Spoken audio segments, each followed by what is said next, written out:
বিয়ের পূর্বে কোন মেয়ের সাথে কথা বলবি না, খবরদার, তোর যোগ্যতা নেই ওর সাথে কথা বলার। তুই কে রে?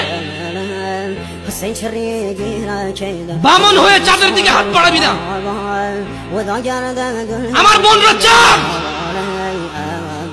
ওয়াল্লাহি যেদিন ইসলামী শাসন আসবে, যেদিন ইমাম মেহেদী আসবে, যেদিন ঈসা আলাইহিস সালাম আবার আসবে, ওনার বন্ধের উপর যারা হাত দিবে উনি হাত কেটে ফেলবে। বামন হয়ে চাঁদের দিকে হাত বাড়াবি।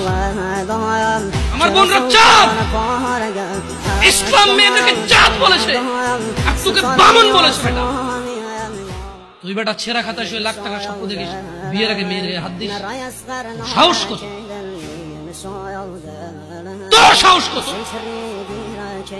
তুই জানিস না মুহাম্মদ সাল্লাল্লাহু আলাইহি সাল্লাম বলছে নেক স্ত্রী দুনিয়াতে যা আছে ওর চেয়ে বেশি উত্তম।